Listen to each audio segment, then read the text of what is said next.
Man, I thought I had some help. Somebody holler, my words are pathways to my destiny.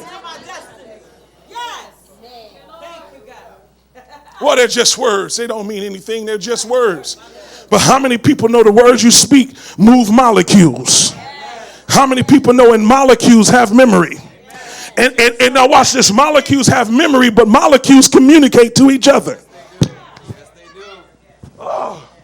Molecules communicate. How many people have, my wife, this really came to me even stronger the other day. Portia was at the house and she said, Mom, you still got that little plant that it's growing now. It's a bigger plant. And she said, every time I get a plant, it dies. And then my wife said to her, do you speak to it? I gotta go. I gotta go. She said, do you speak to it? And Portia was like, no, I don't speak to it. I put it over in a corner and I pour water in it and I'm expecting it to grow and to take root. And my wife turned around and said, that's why your plants are dying, because you're not saying anything to the plant. Because she was saying that your plant, in other words, your plant, in order for it to stay alive, it needs somebody to speak life to it. It needs somebody to push around molecules that every day. Okay. How many people remember the rice experience that was done about 10 years ago? And there was a guy, he took jars and he wrote love on them, nothing, and hate. And then he put them in separate rooms. And the room that had love in it, after he cooked the rice up, he put them in the jars. The room that had love in it, he made sure it was in the family room where they played and loved on each other and spoke positive. And then he put the nothing in a room and left it by itself. And then he put the one with hate and he put it in an environment where people was talking nasty and treating people all crazy. Now watch how molecules respond to your words. In other words, Isaiah 55:11 said it this way: my word shall go out of my mouth and not return unto me void. It shall accomplish that what I sent it to. So watch what happens in here. The one that has love, he puts it in another room where love is at. And as a result of it, you see the love has been keeping the rice alive. He puts it in a room where nothing is being said, and as a result of nothing, death begins to start to manifest, but not at the same accelerated rate that hate does. My point is that molecules are moved by your words. In other words, your words, Jonathan, become like a train track. When you start speaking your words, it begins to create a pathway to your destiny. And when it gets to the place of destiny, it returns back to you. But it don't come back to you empty. It come back to you.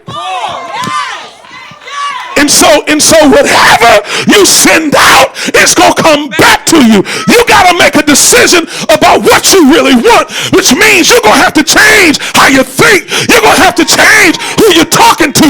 You're going to have to change who you're running with. Because let me tell you something. People will reveal how much they love you by what they say when you get in real trouble.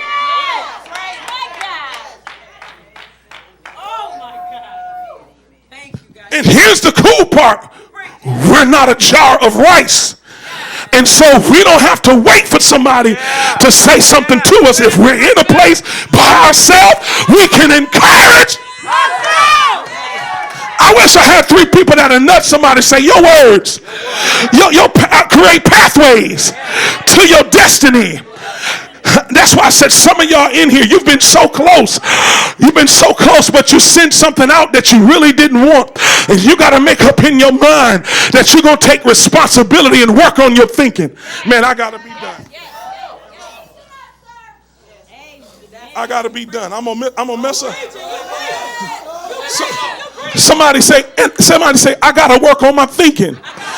This is why Satan loves when you blame other people for where you are. Well, this relationship didn't work. The church thing didn't work.